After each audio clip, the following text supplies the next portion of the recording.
ڈرامے جو تاریخی بنائے جاتے ہیں، تو ڈرامے دیکھنا تو ہم جائز نہیں کہتے، اس میں بے حیائی بھی ہوتی ہے، مگر جو بنانے والے ہیں وہ کہتے ہیں کہ ایک ماحول جب کریٹ کیا جاتا ہے، ایک ماحول دکھایا جاتا ہے، اس سے تاریخ اور ہسٹری آپ کے دماغ میں زیادہ اچھی طرح سے بیٹھتی ہے۔ تو طیب اردگان نے ڈرامہ بنایا نا، ارطغرل بڑا مشہور ڈرامہ چل رہا ہے، بہت دنیا دیکھ رہی ہے، تو میں ڈراموں کو جائز نہیں کہتا، لیکن جو لوگ فلمیں دیکھ رہے ہیں، پہلے سے بے حیائی کے کاموں میں پڑے ہوئے ہیں اور غلط چیزیں دیکھ رہے ہیں، تو ہم ان کو کم از کم یہ مشورہ دیتے ہیں کہ یار انڈین فلمیں دیکھنے سے بہتر ہے یہ جو آج کل وہ ڈرامے جو ہمارے فیملی سسٹم کو تباہ و برباد کر رہے ہیں، جب تم نے دیکھنا ہی ہے تو کم از کم ایک کم درجے پر آ جاؤ نا، اس کو دیکھ لو، تو اس سے تو پھر بھی بہتر ہے کہ کم از کم تمہیں ہسٹری تو پتہ چلے گی، کم از کم تمہیں یہ تو پتہ چلے گا مسلمانوں کی تاریخ کیا تھی۔ اور ایسے صرف دعاؤں سے کام نہیں بنا، انہوں نے بڑی بڑی قربانیاں دی ہیں۔ سلطان محمد فاتح نے بہت بڑی قربانی دے کے قسطنطینیہ فتح کیا تھا، دنیا کی سب سے بڑی توپ بنائی تھی اس نے، اور آج ہماری صرف باتیں توپ ہیں، باتیں ایسی کریں گے جیسے بہت بڑی توپ ہیں ہم، کوئی عمل ہمارے کیا ہیں زیرو، نہ سائنس میں آگے، نہ ٹیکنالوجی میں آگے، نہ مذہب میں آگے۔ وہ ٹیکنالوجی کی دنیا میں بہت آگے تھے، سائنس کی دنیا میں بہت آگے تھے۔ سلطان محمد فاتح نے جب قسطنطینیہ کو فتح کرنے کا ارادہ کیا، استنبول کو، نبی کی پیش گوئی تھی کہ میری امت میں جو طبقہ استنبول جو فتح کرے گا نا وہ جنتی ہے، تو صحابہ کے دور سے کوششیں ہو رہی تھیں، اور استنبول میں 1000 سال سے خلافت قائم تھی عیسائیوں کی، اور اسے کوئی فتح کر نہیں سکتا تھا۔ ابو ایوب انصاری رضی اللہ تعالیٰ عنہ گئے، وہ نہیں فتح کر سکے، ان کی قبر وہیں بنی، بڑے حملے ہوتے رہے، اتنی چوڑی دیوار میں نے خود دیکھی، اس کی میں نے ویڈیو بھی بنائی تھی، اور اتنی لمبی دیوار شہر کے گرد کہ اس کو ناممکن اسباب کی دنیا میں، ایئر اٹیک تو ہوتے نہیں تھے نا اس زمانے میں، جانا تو پیدل فوج نہیں تھا، جائے گی کہاں سے بھائی، چڑھے گی کیسے اس پہ؟ سیڑھیاں لگا کے جو چڑھتے تو اوپر انہوں نے گرم تیل گرم ہوتا تھا، اس کے دیگ رکھے ہوئے ہوتے تھے، تو وہ دیگ الٹتے تھے تیل ڈال کے، کوئی چڑھ نہیں سکتا تھا، بہت زبردست ڈیفنس تھا، کوئی میلی آنکھ اٹھا کے دیکھ نہیں سکتا تھا، اور جتنی لڑائیاں ہوئی سب ناکام ہوئی تھیں۔ سلطان محمد فاتح نے کہا بھائی نبی نے خوشخبری دی ہے، ہم فتح کر کے چھوڑے گا۔ پھر وہ مشہور واقعہ ہے، اس نے کیا کیا کہ خشکی میں کشتیاں چلا دیں، سارے جانور راتوں رات ذبح کیے، ان کی چربی پگھلا کے پتھروں پہ بچھائی گئی ہے، اس پہ سمندری جہاز بٹھا کے، وہاں میں جب ترکی میں گیا ہوں تو اب دیکھو یہ چیز کتابوں میں بھی بتائی جا سکتی تھی نا، لیکن وہاں طیب اردگان نے کیا کیا ہے، میوزیم بنائے ہیں، ان میں یہ پورا منظر دکھایا جاتا ہے۔ خدا کی قسم ایسا ایمان بڑھتا ہے کہ چیخیں مارنے کا دل کرتا ہے، ایسی جو علماء بھی گئے ہیں نا، بنوری ٹاؤن کے ایک شیخ الحدیث گئے تھے، وہ کسی نے بتایا وہ رو رہے تھے چیخیں مار مار کے، جو جاتا ہے یہ منظر ہوتا ہے، وہ جب دکھاتے ہیں نا اپنی آنکھوں سے، بھائی کیا منظر، اور کیسے وہ کشتیوں کو راتوں رات خشکی پہ لے کے چلے ہیں، اور خشکی پہ لے جا کے پیچھے سمندر میں اتارا، اور سامنے سے بھی اٹیک اور پیچھے سے بھی اٹیک۔ انگریزوں نے لکھا ہے، گوروں نے ہسٹری میں، کہ یہ اسباب کی دنیا میں ممکن نہیں ہے، بہت بڑا کارنامہ انہوں نے سر انجام دیا، اور راتوں رات۔ تو یہ ہماری تاریخ تھی جس کی وجہ سے ہمیں عروج ملا تھا۔ آج ہم صرف پیڑے کھا رہے ہیں، باتیں ٹھوک رہے ہیں بیٹھ کے، صحیح ہے نا؟ بزرگوں پہ طنز، علماء پہ اعتراضات، ایک دوسرے پہ کیچڑ اچھالنا، فرقہ پرستی، ان چیزوں میں ٹائم ضائع ہو رہا ہے، اور کوئی موٹیویٹ کرنے والا نہیں ہے، کوئی تعمیری کام کرنے والے لوگ بہت تھوڑے رہ گئے ہیں، اور ٹیکنالوجی کی طرف تو توجہ ہی نہیں ہے۔ یونیورسٹی میں جو لڑکا مذہب پہ چلتا ہے، سب کی بات نہیں کر رہا، ایجوکیشن میں سب سے پیچھے وہی ہوتا ہے، عام طور پہ اسی کی شکایتیں آ رہی ہوتی ہیں، یہ چونکہ نمازی ہے لہذا نمبر سب سے کم اس کے آتے ہیں۔ نمازی کے نمبر تو زیادہ آنے چاہیے بھائی، جو تبلیغ میں وقت لگاتا ہے اس کو تو ایجوکیشن میں زیادہ آگے ہونا چاہیے، یہ تو ہمارے مذہب کا حصہ ہے۔ صحابہ کرام نے جو ملکوں کے ملک فتح کیے، اور جو ہمارے تاریخ میں فاتحین ملتے ہیں، سب سے پہلا بحری بیڑا حضرت معاویہ نے بنایا ہے۔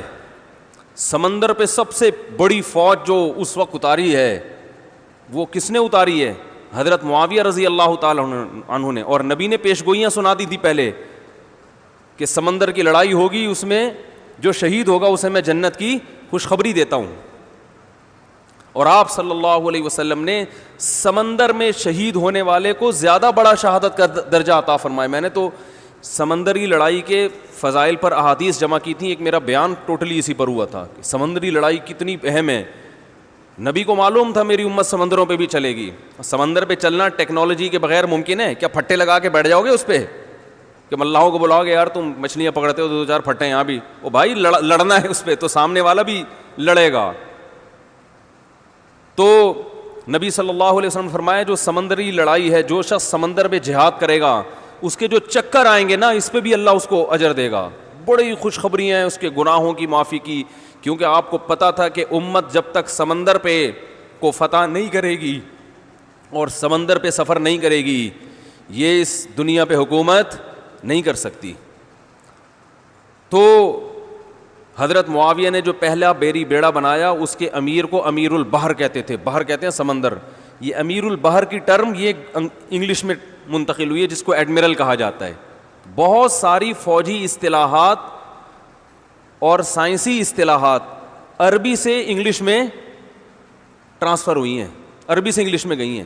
آج میڈیکل سائنس میں بہت سے الفاظ ایسے ہیں جو عربی سے انگلش, مسلمان سائنسدانوں کے تھے وہ, لیکن اب دیکھو حال کیا بنا دیا. ایک نمبر کے سست نمازیوں کی حالت تو دیکھ لو جا کے. سب سے سست ترین جو ہوگا وہ دیندار بنا ہوا ہوگا. سب کی بات نہیں کر رہا, ڈاکٹروں میں ہم نے بڑے اچھے اچھے دیندار دیکھے ہیں, سائنسدانوں میں, ایٹمی سائنسدانوں میں تو دیندار زیادہ ہیں الحمدللہ, لیکن میجورٹی کی بات کر رہا ہوں کہ پتہ نہیں ہمارے ذہن میں یہ کچھ ایسا کسی نے, شیطان نے بات ڈال دی ہے کہ ہم نے صرف جو ہے ایک طرف کو فوکس کیا ہوا ہے, دوسری طرف کو ہم نے بالکل نظر انداز کر دیا ہے. تو بھائی جس طرح سے دین کی تعلیم انتہائی ضروری ہے, اس کی کوئی اس کی اہمیت کی کمی کا انکار نہیں کر سکتا. انگریز جو تباہ ہو گئے نا, فیملی سسٹم تباہ ہو گیا, زنا معاشرے میں پھیل گیا, والدین اولڈ ہوم میں, وہ وجہ کیا؟ مذہب نہیں ہے نا, مذہبی تعلیم نہیں ہے. لیکن ہم جو معاشی لحاظ سے تباہ ہو گئے اور ترقی میں پیچھے رہ گئے, وجہ کیا ہے؟ مادے پہ محنت نہیں کی ہے. تو دونوں محنتیں ضروری ہیں. داؤد علیہ السلام کو روحانی ترقی بھی ملی اور اللہ نے آپ کے ہاتھ میں لوہا بھی پگھلایا.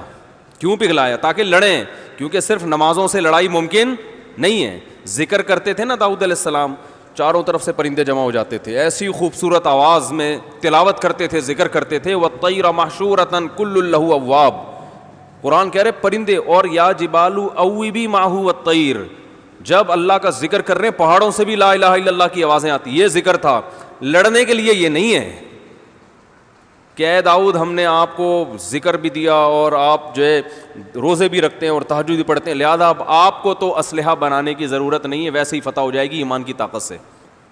نا نا نا نا نا, زرہیں بناؤ, قدر فی السرد, صحیح ہے نا, کڑیاں بناؤ, فوج تیار کرو, لڑائی کے لیے اصول بولتے کیوں نہیں بھائی, کچھ اور ہیں. تو دونوں چیزیں نہیں ہیں. داؤد علیہ السلام, سلیمان علیہ السلام کے گھوڑے بھی تو تھے, انہیں کیا ضرورت تھی گھوڑوں کی بھائی؟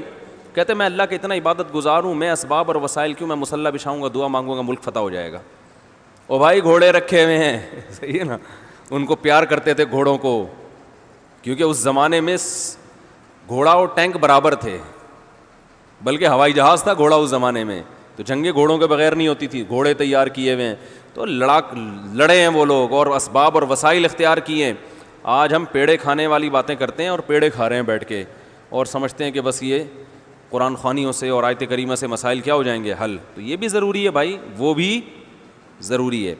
تو میں بتا رہا تھا کہ وہ جو ڈرامے کی بات کر رہا تھا, تو ماحول بنانا پڑتا ہے نا.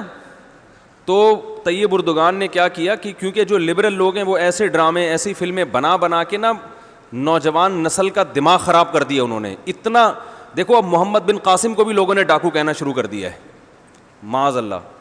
وہ شخص جو سندھ میں اسلام لانے کا ذریعہ بنا, اگر وہ ڈاکو تھا تو اس سندھ میں اسلام کون لے کر آیا؟ انگریز کہے گا تمہارے تو اسلام, جو بر صغیر میں اسلام آیا سندھ کے راستے سے, سندھ کو تبھی باب الاسلام کہا جاتا ہے نا. بر صغیر میں اسلام کہاں سے آیا ہے؟ سندھ کے راستے سے. پھر پورے انڈیا میں بھی پھیل گیا اور بنگلہ دیش, برما, کہاں تک پھیلا ہے. تو انٹری جو ہوئی ہے محمد بن قاسم کے ذریعے ہوئی ہے.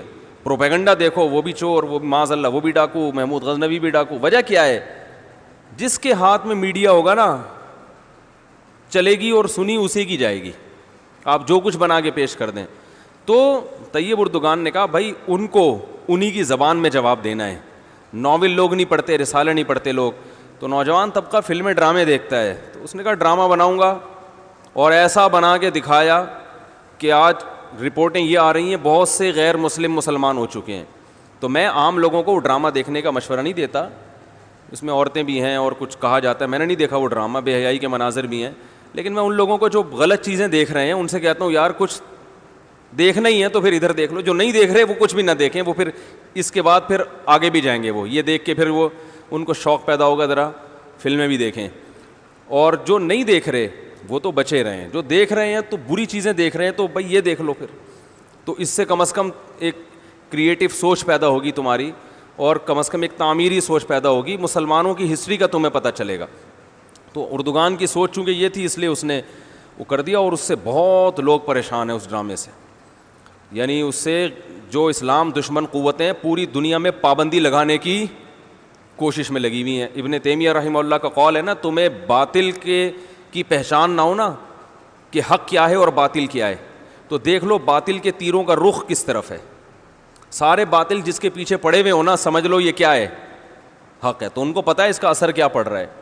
تو ماحول جو کریٹ کیا جاتا ہے, ماحول ایک قائم کیا جاتا ہے, اس سے جو لیسن ملتا ہے وہ ویسے زبانی سمجھانے سے نہیں ملتا.